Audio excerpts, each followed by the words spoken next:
Telugu cinema అంటే ఒక glamour ప్రపంచం మాత్రమే కాదు, అదొక చరిత్ర.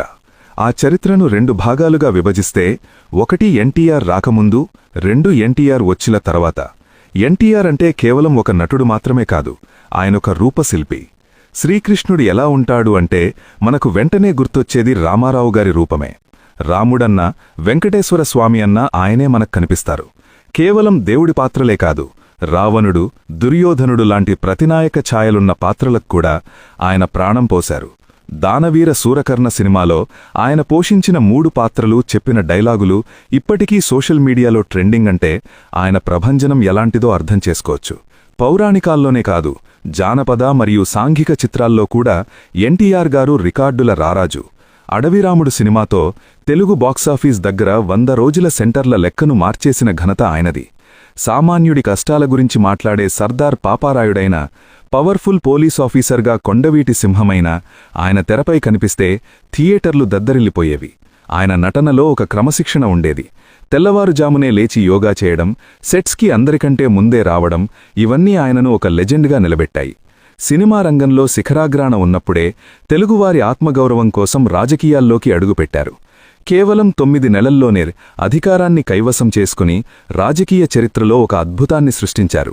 అటువంటి NTR career biggest social message film గురించి ఇప్పుడు తెలుసుకుందాం. వీడియోలోకి వెళ్లే ముందు ఇలాంటి మరిన్ని ఇంట్రెస్టింగ్ ఇన్ఫర్మేషన్ వీడియోస్ కోసం మా ఛానల్ని సబ్స్క్రైబ్ చేసుకుని పక్కనున్న బెల్ ఐకాన్ని యాక్టివేట్ చేసుకోండి. మీ వంతు సపోర్ట్గా ఈ వీడియోని లైక్ చేసి షేర్ చేయండి. వీడియో అనేది చాలా ఇంట్రెస్టింగ్గా ఉంటుంది, చివరి వరకు చూడండి. తెలుగు సినిమా చరిత్రలో కొన్ని సినిమాలు కేవలం బాక్సాఫీస్ రికార్డుల కోసమే కాకుండా ఒక సామాజిక మార్పు కోసం పుడతాయి. అలాంటి ఒక పవర్ఫుల్ పీరియడ్ డ్రామానే బొబ్బిలిపులి. విశ్వవిఖ్యాత నట సార్వభౌమ ఎన్టీఆర్ గారు నటించిన ఈ చిత్రం అప్పట్లో ఒక సెన్సేషన్.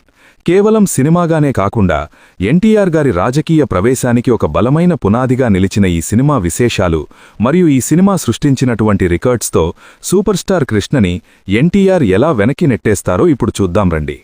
ముందుగా సీనియర్ ఎన్టీఆర్ గారి సినిమాల్లో మీకు ఇష్టమైన సినిమా ఏదో కామెంట్ చేయండి.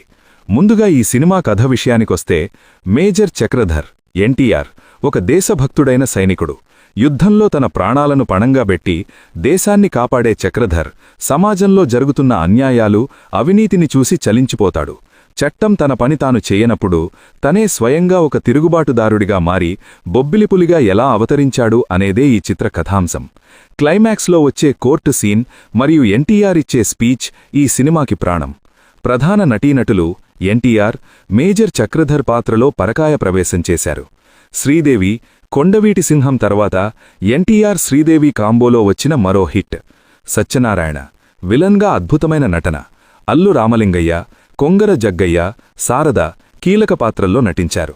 సాంకేతిక బృందం, దర్శకత్వం దర్శకరత్న దాసరి నారాయణరావు. ఎన్టీఆర్ గారి మాస్ ఇమేజ్ని అద్భుతంగా వాడుకున్నారు. సంగీతం జేవీవి రాఘవులు. పాటలు మరియు బ్యాక్గ్రౌండ్ స్కోర్ సినిమాను మరో లెవెల్కు తీసుకెళ్లాయి. షూటింగ్ లొకేషన్స్, ఈ సినిమా షూటింగ్ ఎక్కువగా ఊటీ, మైసూర్ మరియు కాశ్మీర్ పరిసరాల్లో జరిగింది. ముఖ్యంగా వార్ సీన్స్ కోసం అప్పట్లో భారీ సెట్టింగులు వేశారు. ఎన్టీఆర్ గారి డెడికేషన్, ఆర్మీ ఆఫీసర్ గెటప్ కోసం ఎన్టీఆర్ గారు ప్రత్యేక శ్రద్ధ తీసుకున్నారు.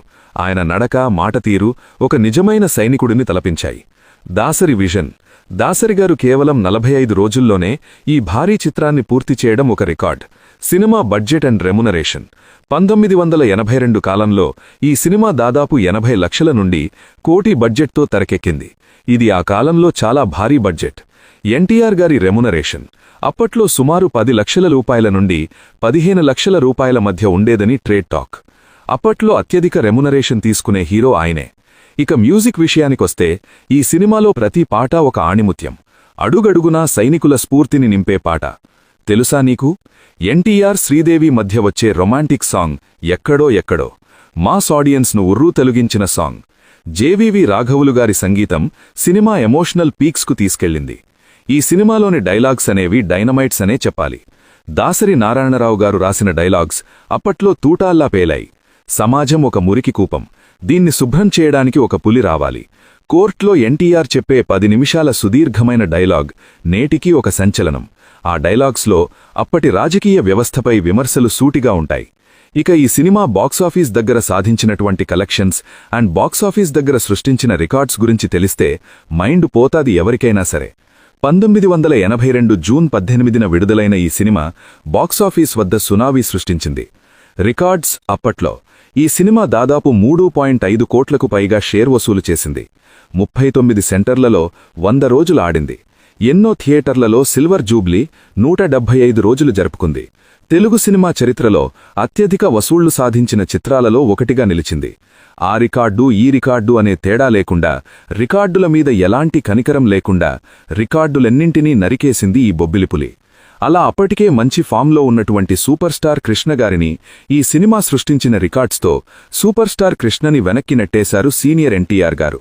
బొబ్బిలిపులి సినిమా అప్పట్లో అసాధ్యమనుకున్న ఎన్నో రికార్డులను సుసాధ్యం చేసింది. డైరెక్ట్ 100 రోజులు. ఈ సినిమా ఆంధ్రప్రదేశ్ అంతటా 39 డైరెక్ట్ సెంటర్లలో 100 రోజులు పూర్తి చేసుకుంది. అప్పట్లో ఇదొక భారీ రికార్డ్. షిఫ్ట్లతో కలిపి ఇతర సెంటర్లను కలుపుకుంటే దాదాపు 60కి పైగా కేంద్రాలలో 100 రోజులు ప్రదర్శితమైంది. సిల్వర్ జూబ్లీ 175 రోజులు. ఈ చిత్రం 14 కేంద్రాలలో నేరుగా 175 రోజులు సిల్వర్ జూబ్లీ పూర్తి చేసుకుని ట్రేడ్ వర్గాలను విస్మయానికి గురిచేసింది. ముఖ్య కేంద్రాలు హైదరాబాద్ సంధ్య 70mm, విజయవాడ అప్సరా, గుంటూరు భాస్కర్, వైజాగ్ జ్యోతి వంటి మేజర్ సెంటర్లలో ఈ సినిమా నెలల తరబడి హౌస్ఫుల్ కలెక్షన్లతో నడిచింది. ఎన్టీఆర్ గారి కెరియర్లో అడవిరాముడు, వేటగాడు ఎలాగో పవర్ఫుల్ సోషల్ మెసేజ్ పరంగా బొబ్బిలిపులి అలాగే నిలిచిపోతుంది. 4 దశాబ్దాలు దాటినా ఇప్పటికీ ఈ సినిమా రికార్డులు అభిమానుల గుండెల్లో పదిలంగా ఉన్నాయి. రాజకీయ ప్రభావం. ఈ సినిమా విడుదలైన కొద్ది రోజులకే ఎన్టీఆర్ గారు తెలుగుదేశం పార్టీని స్థాపించడం గమనార్హం. ఈ సినిమాలో ఆయన చెప్పిన డైలాగ్స్ ప్రజల్లోకి బలంగా వెళ్లాయి. ఇది ఆయన రాజకీయ విజయానికి ఎంతో తోడ్పడింది. బొబ్బిలిపులి కేవలం ఒక సినిమా కాదు, ఒక తెలుగువాడి ఆత్మగౌరవ గర్జన. ఇప్పటికీ ఈ సినిమా టీవీలో వస్తే ఛానల్ మార్చకుండా చూసే ప్రేక్షకులు కోట్లలో ఉన్నారు. ఈ విధంగా బాక్సాఫీస్పై చాలా ప్రభావం చూపించింది ఈ సినిమా. ఈ వీడియో మీకు నచ్చుతుందని ఆశిస్తూ ఈ వీడియోకి ఒక లైక్ చేసి కామెంట్ చేస్తూ సబ్స్క్రైబ్ చేసుకుని పక్కనే ఉన్న బెల్ ఐకాన్ కొట్టండి.